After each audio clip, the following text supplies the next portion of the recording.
Do you want to know more about how you can eat for better health and longevity, and how your diet and lifestyle can play a part in chronic disease? Then you're in the right place. I'm Claire Day. And I'm Daisy Lund, and we are both plant-based doctors with a passion for improving nutritional education. In this podcast, we will bring you all the latest medical evidence on how a plant-based diet can improve your health whilst being kinder to the planet and fairer to the animals that we share it with. Twice a month, we bring you interviews from experts in the field with a focus on an important topic related to plant-based health, all while sharing recipes and food ideas.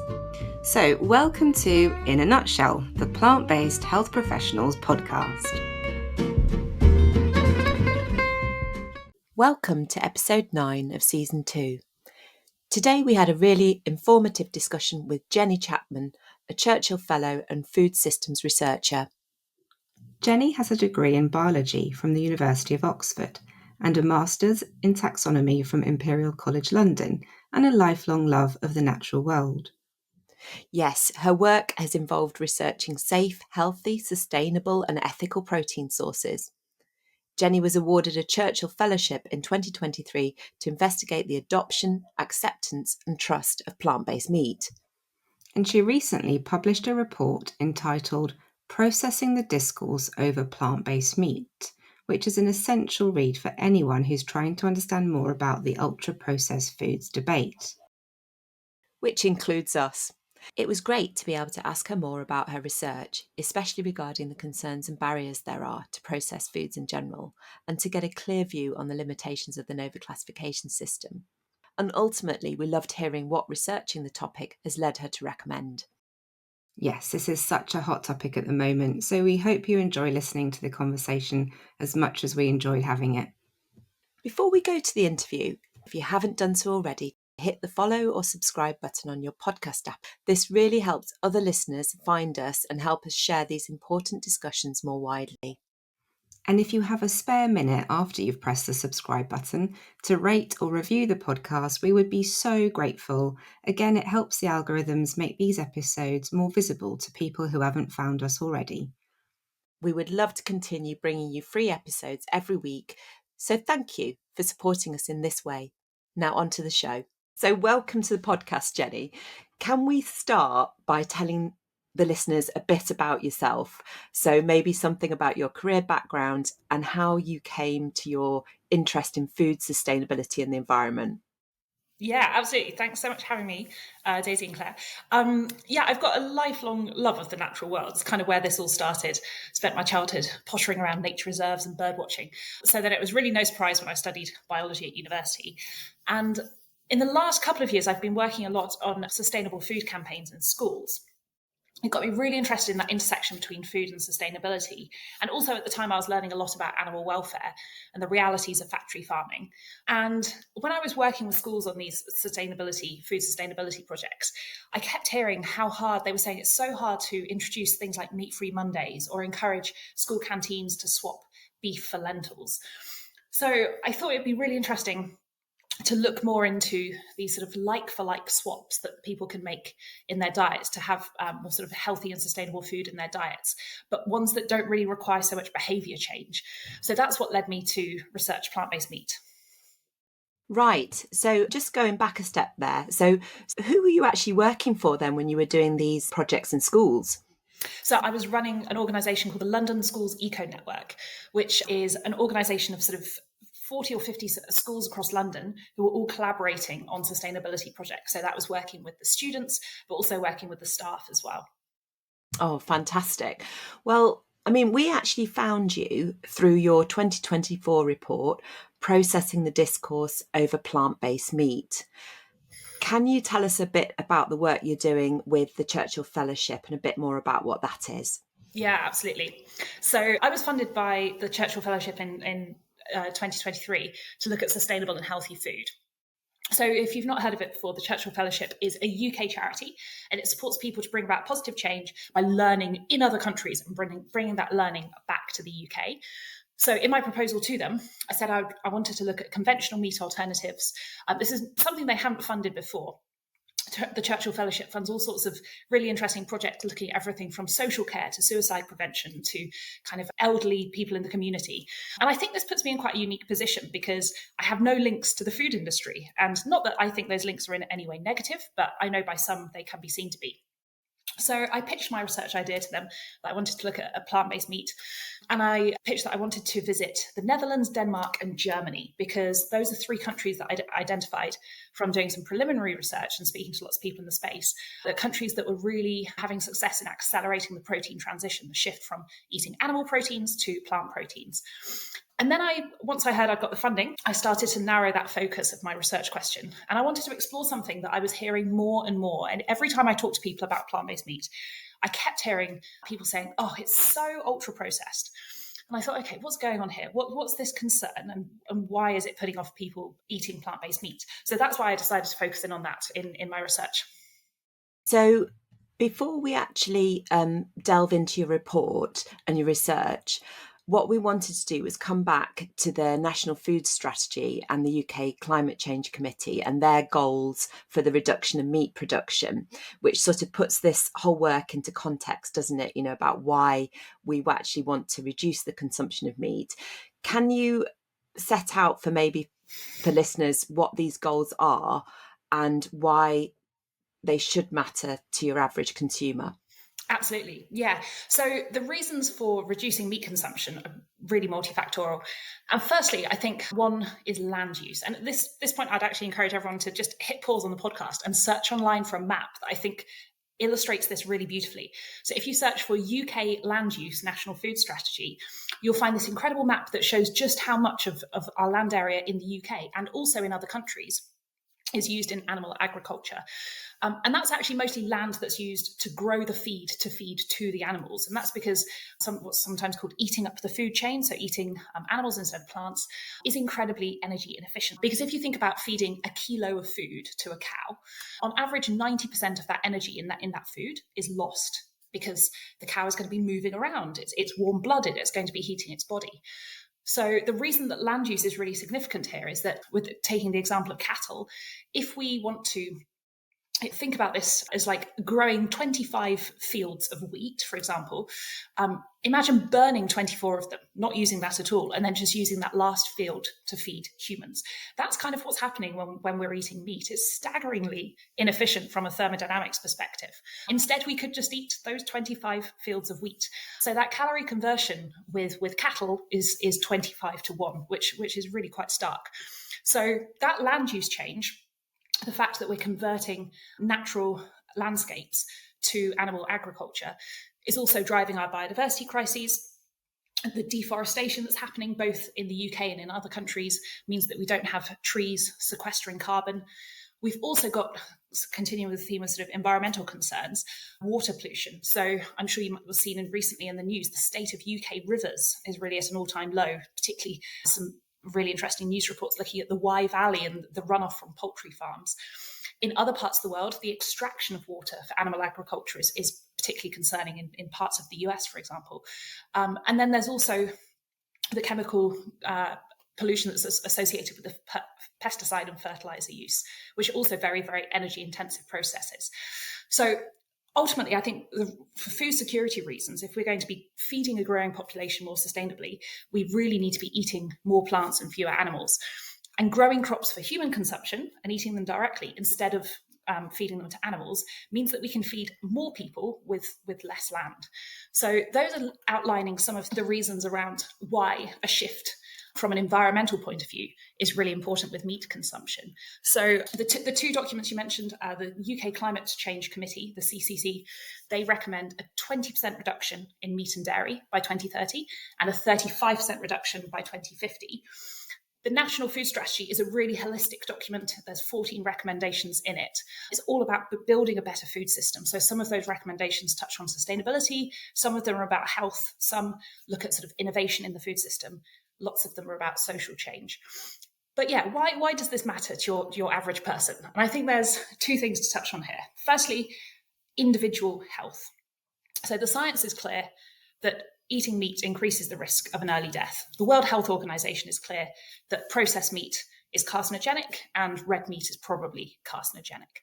And there's also something that often gets overlooked are the health concerns that come from preparing and cooking raw meat. So, for example, salmonella infections. So that's on the individual level. But then on the population level, we've got the climate crisis, and I've described how animal agriculture is driving the climate crisis. In terms of human health, we're seeing, I'm based in London, we've seen 40-degree heat in London. Animal agriculture is contributing to the public health effects of extreme heat and humidity. We've also got concerns around zoonotic disease, so diseases that pass from animals to humans. There's currently an outbreak of avian flu that's crossed that species barrier. And I think future pandemics are something we really need to be concerned about. And the one that really worries me is prophylactic antibiotic use on factory farms. So cramming in animals into these really, really dense factory farms, which is how the vast majority of our meat, 85% of it in the UK, comes from factory farms. This requires animals to live in stressed, cramped conditions where infections can spread really, really quickly. So these animals are often given antibiotics to prevent bacterial diseases spreading. And of course, that means that you've got a selection pressure there driving the evolution of antibiotic resistance. So I fear that in the future, we're going to have a situation where just going for a routine operation and needing antibiotics for some hospital-acquired infections is no longer possible because the antibiotics we have may not work. So I think there's reasons to eat less meat for both selfish kind of personal health reasons, but also these more altruistic reasons that eating meat somewhere in the world affects people everywhere in the world. Absolutely. So, I mean, the case for plant-based diets is clear, but what we're going to move on to now is the fact that we thought we might have had a solution to some of the food shortages through plant-based meat alternatives, but we're sitting right in the middle of a sort of a media storm, perhaps not a scientific storm, but we'll come on to that in this interview, but of the actual concerns that people have about it. I mean, just this week, there was an article across all the kind of tabloids and the Telegraph about Martin Freeman, yes, saying that he'd been vegetarian for 36 years, but he was now so frightened by these plant-based meat alternatives that he was switching to Scotch eggs and pork pies. Yeah, an interesting one. He wasn't switching to beans and lentils. He was going right for the Scotch eggs. Absolutely. So I'm going to read a statement from your report, which you know we then can talk.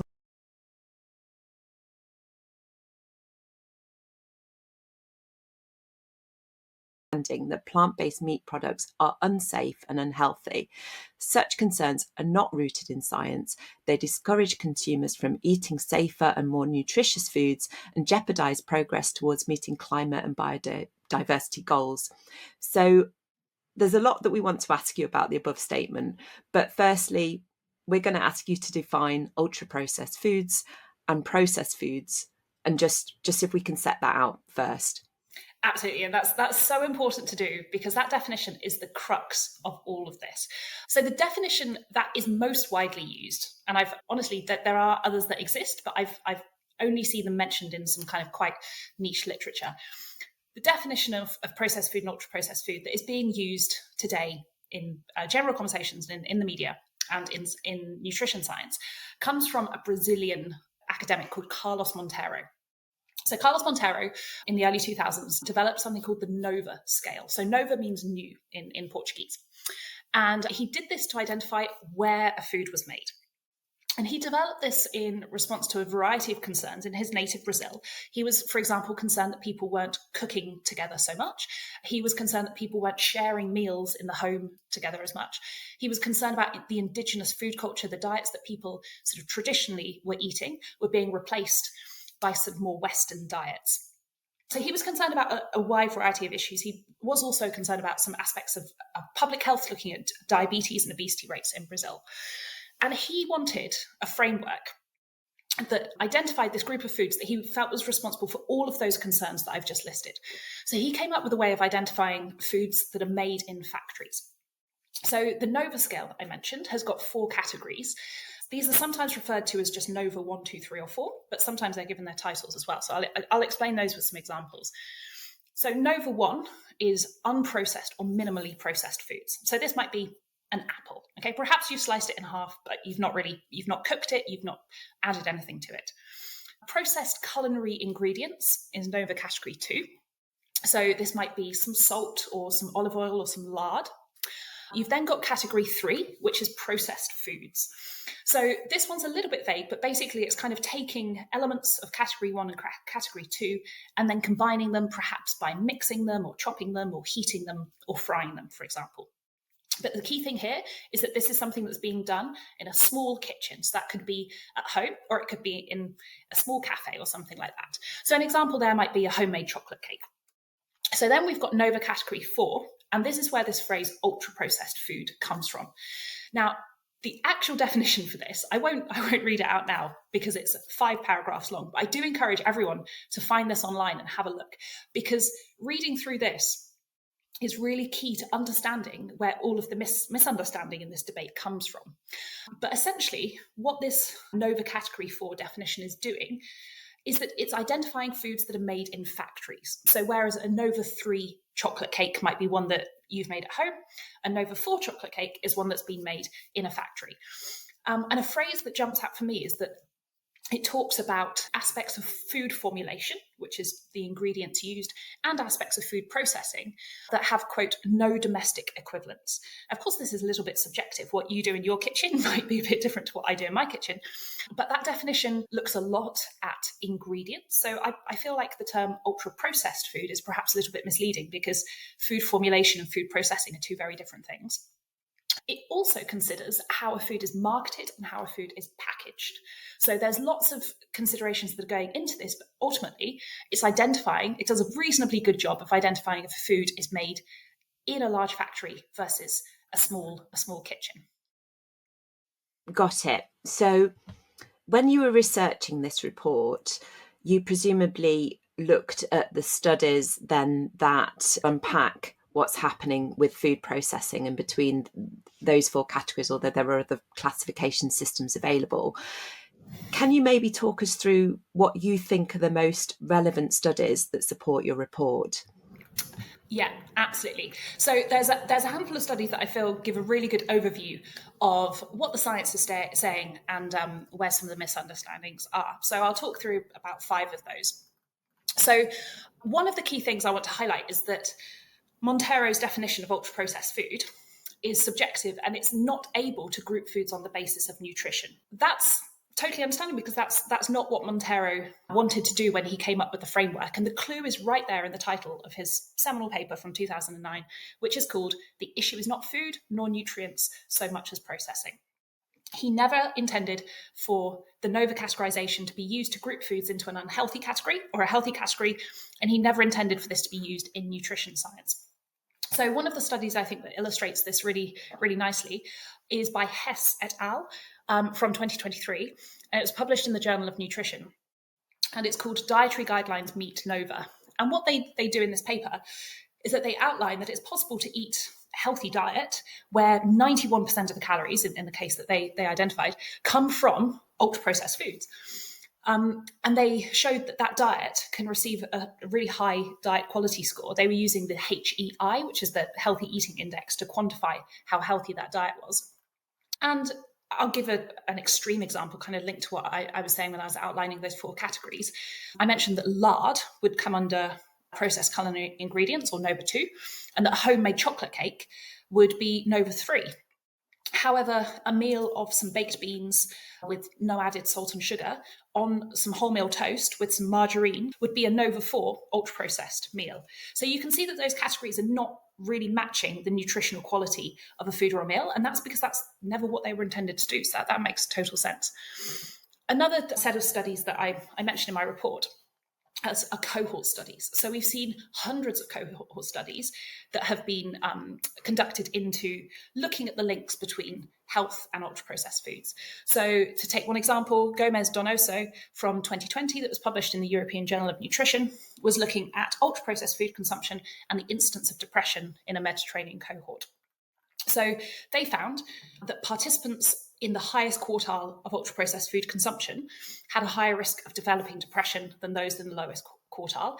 And they did attempt to adjust for potential confounders. Now, What this study doesn't tell us is if depression is causing a high UPF diet or the other way around. You can't determine directionality from a correlation cohort study like this. And that key phrase there is adjusting for potential confounders as well. It's impossible with a cohort study to identify all of these potential confounding factors. We know how messy nutrition science can be. Food is complicated and people are complicated. So at best, all of these cohort studies, they can suggest an association and suggest a direction for future study, but we need to take them, no pun intended, with a pinch of salt, because there's a lot of challenges in their design. So this study from the European Journal of Nutrition that I mentioned used a food frequency questionnaire. And I'm sure you and many of your listeners appreciate the challenges of getting accurate self-reported dietary data from participants. So that's looking at cohort studies. Another study that you might hear mentioned in conversations about ultra-processed food is a randomized control trial. Now, these, of course, are the gold standard in nutrition science. There is only one to date, and that's by Kevin Hall et al., published in 2019 in Cell Metabolism. And it's called Ultra-Processed Diets Cause Excess Calorie Intake and Weight Gain. So this was a really interesting attempt to determine a causal relationship between a health outcome and ultra-processed food. And in this, they took 20 weight-stable adults and they randomized them to either eat an ultra-processed diet or an unprocessed diet for 2 weeks, and then they swapped them around. And they matched those meals for calories and energy density and macronutrients, sugar, sodium, and fiber. And the participants were told it was an ad lib study, eat as much or as little as you like. After those 2 weeks, they found that participants were consuming more energy on the ultra-processed food diet, and they put on more weight as a result. So this is quite famous in the ultra-processed food narrative because it is a randomized control trial, but I feel like it has some quite significant limitations. And one that it's really important to note here is that this study was comparing two extremes. And you can go online and find the photos of the meals that the participants were being given on the ultra-processed diet, so that's Nova 4, versus the unprocessed diets, that's Nova 1.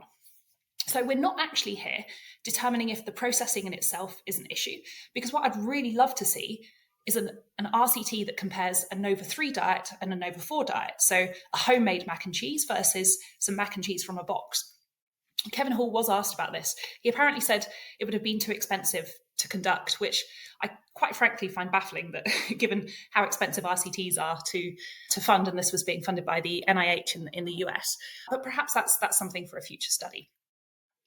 So something else that I think is important in this whole narrative is how much confusion those three types of studies that I've just described have resulted in. And a paper that explains this really nicely is from 2022. It's by Sadler et al. In Frontiers in Nutrition. And the title is literally, Even We Are Confused. And this is because they took 27 professionals from nutrition, from food science, and it was a thematic analysis. They got them to discuss ultra-processed foods in groups. And I'll just read a sentence from this so you can kind of see what sort of thing they were saying. They were talking about how conflict and disagreement among professionals could sow doubts and amplify consumer confusion about this topic, leading to either amplified or attenuated perception of risk, loss of trust, or rejection of any messages.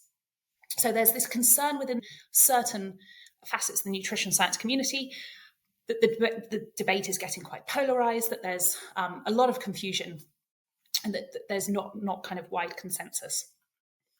So I'll finish off with another study, which I think attempts to counter some of that confusion. And this was a reasonably recent study. It was published in late 2023 in The Lancet Regional Health Europe, and it's by Cordova et al. And this is also a cohort study. So it has all of those challenges that I mentioned before.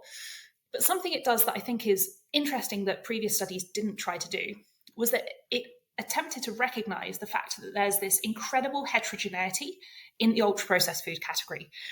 And they recognized that it just makes no sense to consider sugary drinks and fiber-rich breads as nutritionally equivalent within the Nova 4 category.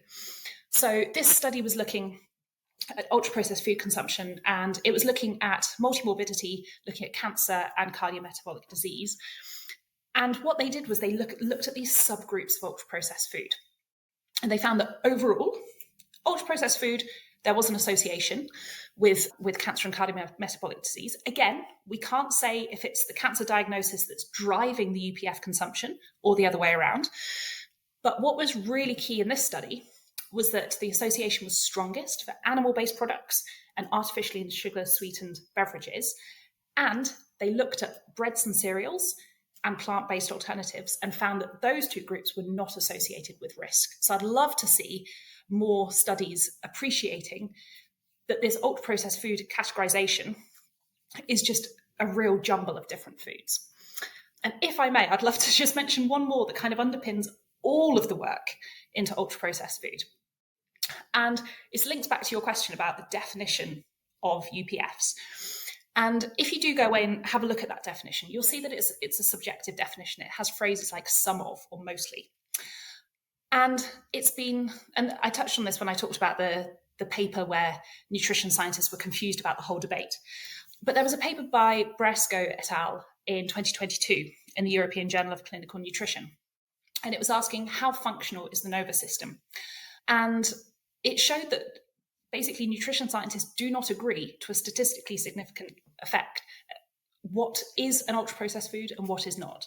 So they said overall consistency among evaluators was low, even when ingredient information was available. And they concluded that the current NOVA criteria do not allow for robust and functional food assignments. So any study that is using the NOVA categorization to do anything, whether it be in sort of socio-political science or in nutrition science, is going to come up against this problem that the NOVA categorization, different people disagree what food should go where. So that's going to be a challenge if you're trying to do any sort of nutritional epidemiology. Right. I mean, I think you've set out really well there that we are I was feeling the hysteria there about what is going on with food classification. And it's not surprising that plant-based diets have found themselves right in the middle of this. So we're going to move on to why it's become so focused on plant-based meat alternatives.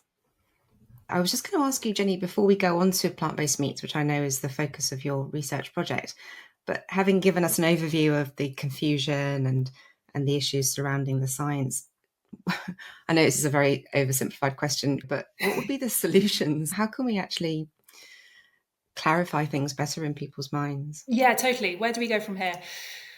It's a challenge because, as you see, it's just taken me a good sort of 10 minutes or so to describe all of this nuance. Communicating nuance takes time and requires people to have an understanding of the scientific method. And I think in today's society where people are used to seeing tweets or things on TikTok that are kind of getting messages across in sort of 10 seconds, any message that does require that time to understand is going to be at a disadvantage. And I think we've seen this with the ultra-processed food debate. We've seen all of these shorthands, things like don't eat anything with more than 5 ingredients. Perhaps you've seen don't eat anything wrapped in plastic. Those are such short, snappy statements. It's like, oh, how do you counter that? Let me sit you down and tell you exactly how cohort studies are designed, and then let's go back through all of the sort of the history of UPFs. So yeah, I think it's very difficult to do that kind of like large scale communication work around this, but I don't think that means that we shouldn't try. If I was to give one thing that I would like to see to get around all of this confusion, I would like to see nutrition scientists not use NOVA. I just don't think it's fit for use in nutrition studies. That's never what it was designed to do. If you want to look at the socio-political sort of capitalist nature of our food system, amazing, go ahead and use NOVA. If you want to look at the associations between food and health outcomes, please don't use NOVA. I'm really concerned that the hysteria around ultra-processed food is shifting people away from making some very sensible food decisions, especially during a cost of living crisis. And it's really demonizing some perfectly safe, perfectly healthy foods like beans on toast that I just described. If you don't have the time or the kitchen equipment or the money to be making your own bread from scratch and soaking your beans overnight, and you've got a family to feed, then beans on toast ticks a lot of boxes in terms of if it's wholemeal bread, you've got the fiber, and from the beans, you've got the protein.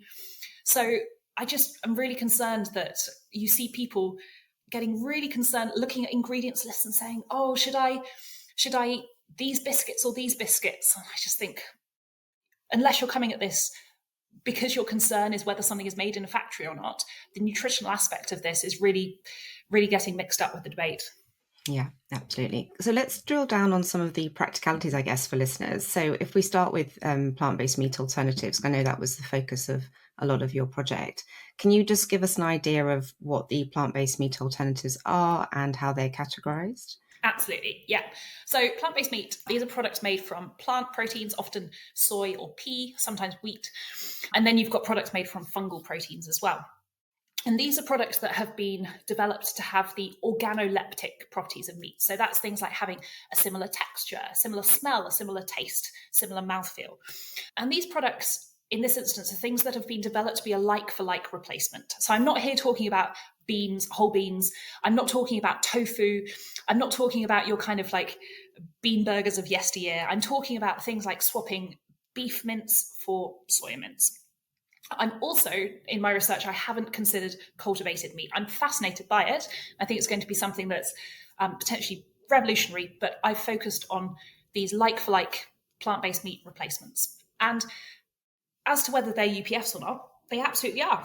Just like the foods they intend to replace in diets, such as a processed meat sausage versus, say, a Quorn sausage, they are categorized with all of those caveats about how subjective the categorization is. But yeah, most people would categorize them as ultra-processed food.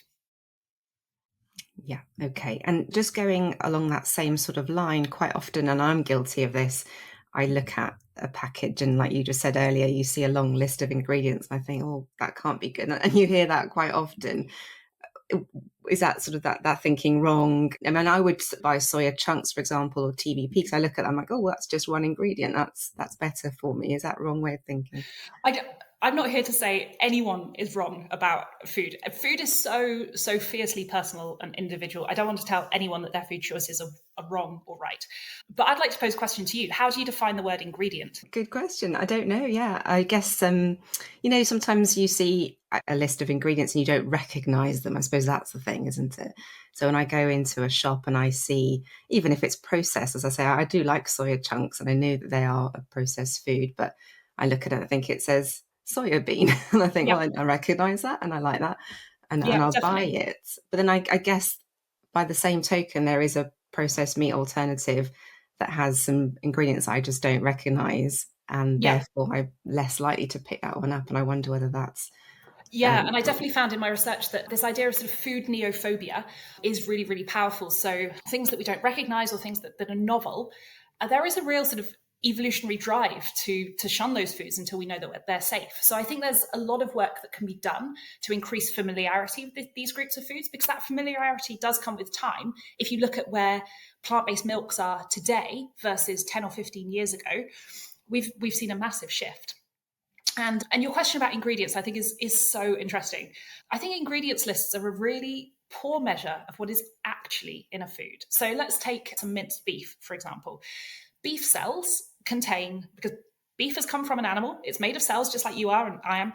And just like you and me, that beef cell has got chemicals in it that we would refer to as binders. If we didn't have binders, we would be piles of jelly on the floor. It contains emulsifiers because those are necessary for our cells to work. It contains flavorings.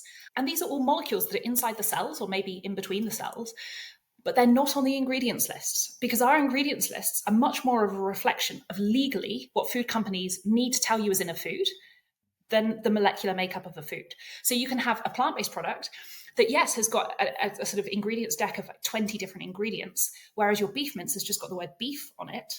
But what is that actually telling you? I think it's this defining the word ingredient is a real challenge. And as for kind of not recognizing something, you're right that this can initially make you think, oh gosh, this must be bad for me. But for example, I was trying to find an example here of vitamin D. If you saw the word vitamin D on some food, you think fantastic. Mushrooms are full of vitamin D, for example. This would be great. And I tried to look up what is the scientific name for vitamin D? Cholecalciferol. Now, that was not a word that I'd come across before. And if I saw that on an ingredients list, I might look at it and go, oh, I've not heard of this before. But the issue isn't the molecule, it's the language, and it's my understanding. So I think there's a lot that can be done to demystify ingredients lists. And I've seen some plant-based meat companies doing a really good job now of having sort of annotated ingredients lists, either on their websites or on their packets, so that people can feel sort of empowered with that knowledge. That's a really intriguing way of thinking about it, and I hadn't considered that, so I'm going to think more about that after this. Yeah, if you come up with a good working definition of ingredient, I'm genuinely interested to know, because I've not come across one yet. And so as a whole food plant-based GP, in my consultations, I do try and speak to people about food swaps, and I often mention lentils and beans rather than meat. But should I be talking about these other plant-based meat alternatives in my advice? This is a really tricky one, because as we've already talked about, food is so complicated and personal. Ultimately, no, I don't think you should change your advice, because at the end of the day, whole foods, beans, lentils, they are healthier than processed plant-based meat. But the key word there is healthier, because I think what comparisons you're making here is really, really important. So if you're comparing a kale salad to a Beyond Burger, for example, then the indulgence product, the Beyond Burger, is going to be unhealthier in the wider context of somebody's diet. Now, of course, we can't take a single meal or a single food item and call it healthy or unhealthy without considering the wider kind of food ecosystem that somebody's in, what else they're eating. But if your average person, certainly in the UK, it would be better for them at lunchtime today to eat a kale salad than a Beyond Burger. I think an unfair comparison that I often see is people comparing those two things. So they say plant-based meats are really unhealthy, but it's all about what you're comparing it to. If you're comparing it to the animal product it's replacing, then on almost all metrics, it is healthier. Sometimes salt is the one that plant-based meat products fall down on, and I've written lots of my report about how we need to have more R&D that's looking at reformulation and more communication about how people don't need to season plant-based meat products. If salt is an issue in your diet, then maybe do steer away from plant-based meat. But also plant-based meat is such a broad category. So some of the products are much higher in fat than others, some are much lower. And with salt, there's massive variation. So I think in terms of giving advice to your patients, it's important to consider dietary change as a kind of journey. And it would be great if you could say to your patients, and perhaps they do this, is to overnight, I want you to shift your diet to a whole food plant-based diet. And they go away and as I said at the very beginning of this, the reason I came to this research was that I found how difficult it was for people to change their diets. And I see this as a journey. And if we can encourage people to make these like-for-like swaps and to eat food that's better for people and planet and to shift from processed meat to plant-based meat, then that's going to have massive implications for our sustainability goals, our individual health and our population health. So I think it would be great if everyone was to just start eating lentil salads overnight. But with a kind of reality lens, my message would be, if you're going to eat a burger or a sausage, which is ultimately an indulgence food, make it a plant-based one. Yeah, I love that advice. And I think we live by that. Certainly I do anyway. There will be days where you just need something quick, and there'll be days that you're cooking from scratch. And it's real life, isn't it? Exactly, yeah. Jenny, can I ask, in your research, you discovered quite a lot of barriers for people to take on plant-based meat alternatives. Could you give us an example of a few more and whether some of these barriers might be legitimate in any way? Absolutely, yeah. There are 3 key barriers that are probably necessary but perhaps not sufficient to shift people to eating healthier and more sustainable diets. And they are price, taste, and convenience. So there's plenty of literature that looks at these. The reason I looked at ultra-processed food was that it seemed to be kind of bubbling under the surface as sort of the next issue. But I'll talk a little bit about price, taste, and convenience, because those are really critical. So the price issue is so legitimate during a cost of living crisis. If you go into your supermarket, you'll see that plant-based meat is nowhere near price parity with conventional meat products. If you compare plant-based sausages and like meat sausages, like for like, and there's a really, really uneven playing field.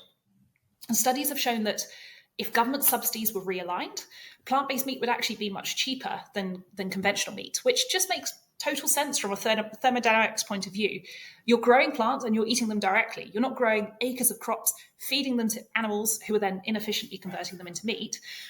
So with the price issue, the truth is at present, meat is really heavily subsidized by the state. So it's such a challenge for these new plant-based products. And the category is really quite new. This sort of current generation of plant-based meat is maybe only about a decade old. It's so hard without lots of investment in R&D for those products to reach price parity. But I'm really excited that there are some examples that we're seeing in Europe at the moment with some supermarkets making real efforts, particularly in Germany, to price the products at sort of price parity, which is really, really exciting.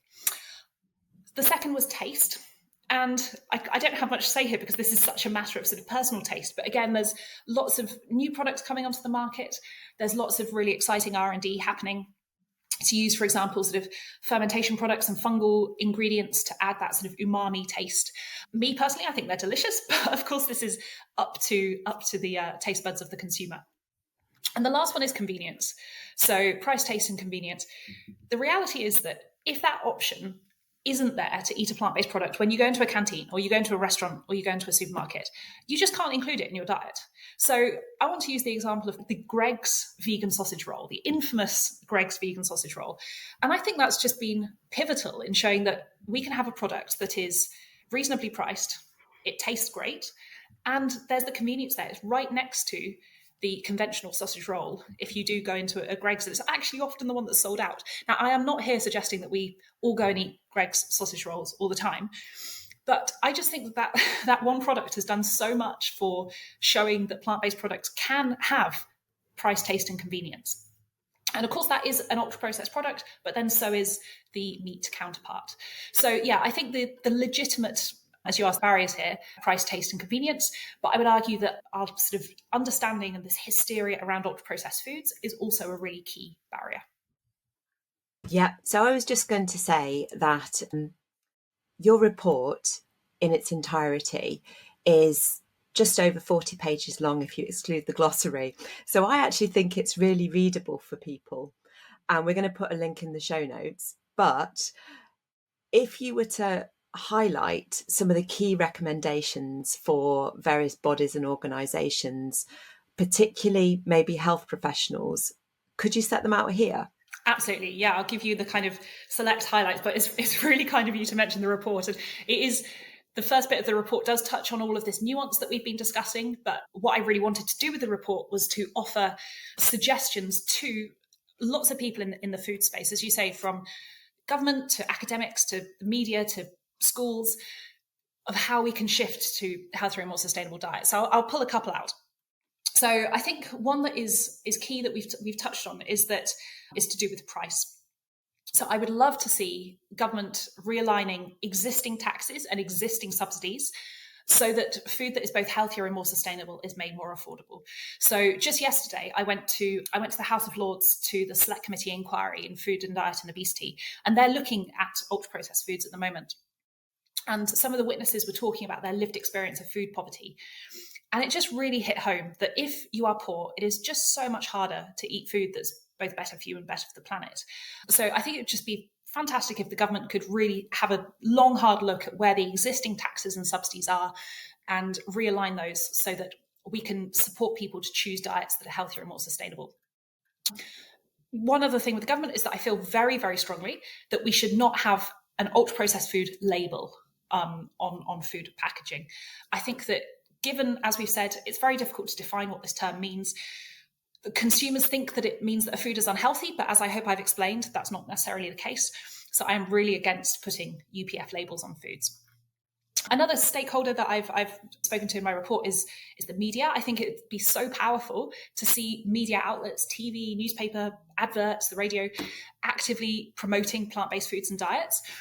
And I think this goes back to what we were saying about food neophobia and accelerating the normalization of plant-based diets, and not just plant-based meat, but tofu or beans. And wouldn't it just be fantastic if watching cooking shows on TV, they defaulted to plant-based options?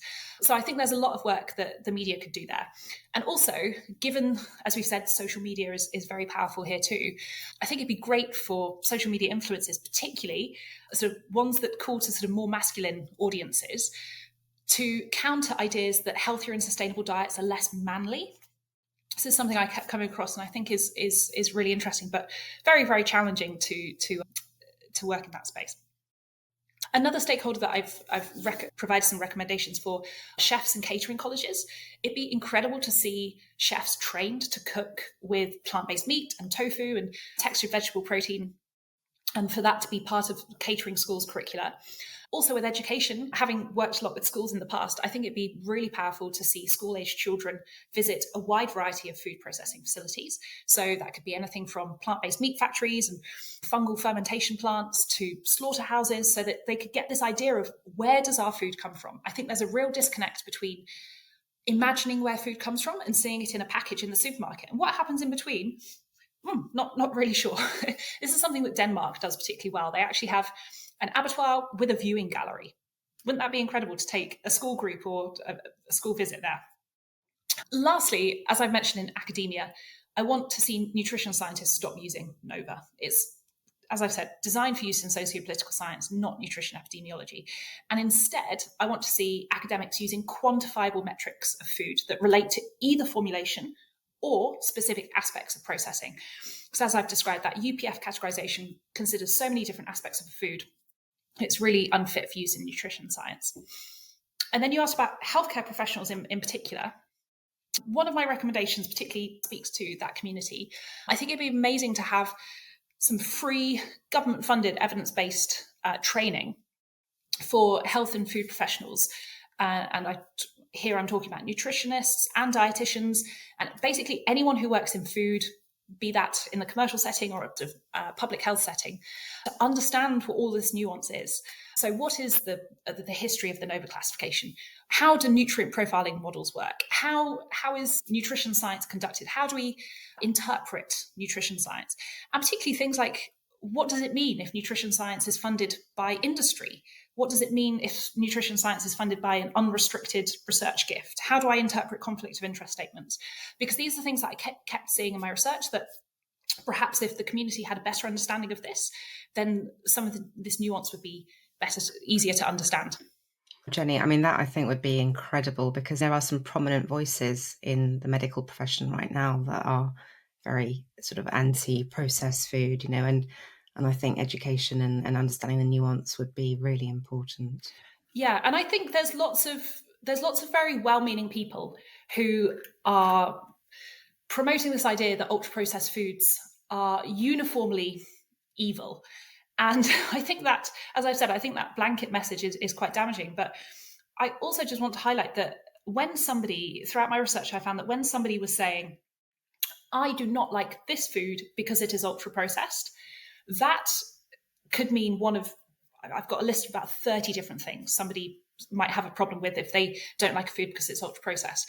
And I think what's really important is that when you've got sort of prominent voices having these discussions about the negative aspects of ultra-processed food, what's really important is that we need to know from what direction are they coming. Is somebody saying that they hate UPFs because they're marketed to children, whereas the person they're talking to might hate UPFs because they might be wrapped in plastic, and somebody else might come into this debate and say, I don't like UPFs, but that's because of they feel that they're eroding indigenous food culture. So we're just going to have so much confusion if people think that they're debating and discussing the same thing, ultra-processed food, but somebody is coming from this because of their issue with the glycemic index of the food, and somebody else is concerned about the capitalist nature of our modern food system. You just can't have a meaningful debate and a sensible discussion until we really identify what those concerns are.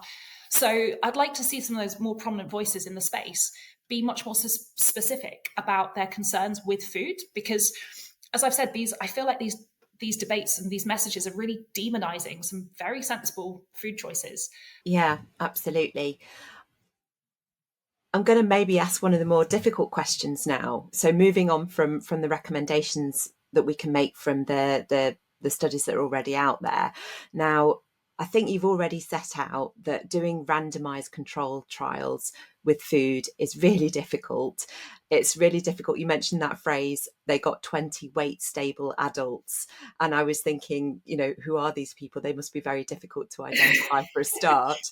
So we're probably stuck with the idea of doing cohort studies. So my question would be, how can we create a more level playing field when we use cohort studies to look at, say, plant-based meat alternatives in particular, because that's where the focus really seems to have settled in the debate between eating red meat, which is in food processing category number 1 on NOVA, and plant-based meat alternatives. So do we have already cohorts out there that we could study in a better way, or do we just need to start again? Oh, great question. I think we need to be much more specific about what aspect of a food we want to identify. So just thinking about the proper design of a scientific study where we have an independent variable And that is the only thing that we're trying to change between two groups. That needs to be much more specific than UPF versus not UPF. So it'd be great to see cohort studies where the study is trying to look at a much more specific aspect of that ultra-processed food. So perhaps they're particularly looking at products where extrusion has been part of the processing. Extrusion is where you sort of like squeeze toothpaste out of a tube, basically, in the food sense. Or looking at a specific aspect of formulation. So perhaps looking at an ingredient that is used commonly in UPFs, but perhaps not so commonly in non-UPF foods. But as I said before, I think just using the NOVA framework in cohort studies is not the way to go. We need to be much more quantitative when we're considering what aspect of a food are we interested in. And I think the Lancet study that I mentioned, the Lancet Regional Health Europe study from 2023, is a really noble first attempt to start to see that this UPF categorization is far too heterogeneous, and it is putting those foods into these groups. But even within those groups, cereals and breads, you know that if you went to the supermarket today and walked down the cereal aisle or the bread aisle, there's a massive difference in the nutritional profile of those foods. So yeah, if we're interested in being much more specific about these, we need quantifiable metrics, and also ones that perhaps are much easier in a self-reported food frequency questionnaire for consumers to identify. I just wonder, Jenny, whether you might be interested in the work that Christopher Damon's been doing on the food classification scoring tool that he's using, which is looking at ratios of things. So, for example, fat to protein, fat to carbohydrate. Yeah. That's a really interesting one. Within the ultra-processed food category, a lot of those food items are what we would traditionally consider junk foods. So HFSS, high fat, salt, sugar foods, where we have algorithms that exist that can identify whether a food fits into those. And something that I think is perhaps not so captured by that HFSS categorization is this idea of like the ratio of different macronutrients in a food. And something else that I think that it would be great to see more research into is speed of eating. So I think something where physical processing could go some way to explaining why we are seeing some of these associations above and beyond the nutritional profile of a food is how quickly it is to eat some of these foods. So, for example, Claire, if I put in front of you a banana, an apple, and a pear, and I said, please go and eat these 3 pieces of fruit, how long do you think that would take you? Oh, I'm quite good at eating fruit, Jenny. So I think 10 minutes, maybe 5 minutes. Yeah. Maybe I could keep it going for. I think I can get a pear down in about 90 seconds. Amazing. That's not the right answer, Claire. But Daisy, if I was to put that banana, that pear, and that apple into a blender and make you a smoothie, you could maybe drink it in less than a minute. So I think the speed of eating foods where there has been an aspect of physical processing is something where it's kind of ripe for future research. And calling back to the kind of plant-based meat category, these products are much higher in fiber than conventional meat products. So this is actually an example, I feel, where they probably do take longer to eat. So the sort of glycemic response is probably going to be more favorable. Yeah, I find the ratios really fascinating because I think, there's something to be said about that hyperpalatability. If you've got more fat to fiber ratio, I guess, or whatever it is, that can make a food quite hyperpalatable and you can then overeat on something. Yeah. But anyway, Jenny, it's really fascinating discussion. I think I could go on for hours with you, but we're mindful of time and we've taken up a lot of your time already. So we can't let you go without asking. We like asking all our guests what they're having for dinner. So if you don't mind indulging us in that. That's absolutely the most important question. So at the moment, I'm obsessed with a recipe that I found on the Plant-Based News website, and it's called pesto butter beans.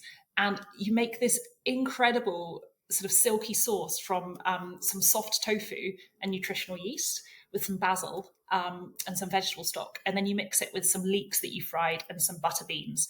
And oh my goodness, it's the most divine thing. So I recommend everyone find that kind of tofu bean stew recipe because it's just delicious. That sounds lovely. I'm always looking for new butter bean recipes. Thank you for that one. I'll check that out. And what do you have that with? Anything on the side? Definitely some crusty bread to mop it. Very nice. Claire, what about you? So I'm going to refuse to make any jokes about which Nova classification this is, because I don't think we need to be. We've heard enough. We don't need to be promoting that classification system anymore. But I'm going to. Well, Daisy will know we've got a bit of a project underway, which means that I need to practice making seitan sausages. Ooh. So I've got some time on my hands this afternoon, and so I'm going to make my own seitan sausages and do some onion gravy with it and have some mashed potato, maybe some frozen peas, because they're really easy to add in the green as well. And if What listeners about, are if listeners are yeah, wondering what seitan is, we're going to have a little mini episode on that soon. So for those who don't know, they can tune into that. Or We you won't should tell them talk about now. tempeh as well. Tempeh is another delicious alternative. It is yeah, fantastic, isn't it? We love tempeh. yeah. But when we've talked about this, but with the seitan, I will be using the vital wheat gluten, not washing the flour multiple times. What about you, Daisy? More to follow. This is a teaser for seitan. I'm having enchiladas tonight, so this is our sort of leftover meal. We make extra chili, and so a couple of nights after we finish the chili, we'll then put it in wraps and make enchiladas. So there's a bowl of chili from the other night. Any dessert? I actually, my colleague had some rhubarb from her allotment, so I've made some stewed rhubarb with a little pinch of sugar, and you don't need anything else. It's just so delicious. Oh wow, Jenny, can I come over? This all sounds great. I'll bring some coconut yogurt. I thought you were going to bring the sausages. No, I'll just stir through some coconut yogurt with that rhubarb, and you get a really nice. Oh, what's it called? Like a fool. Yes, Yes. that's it. Yeah.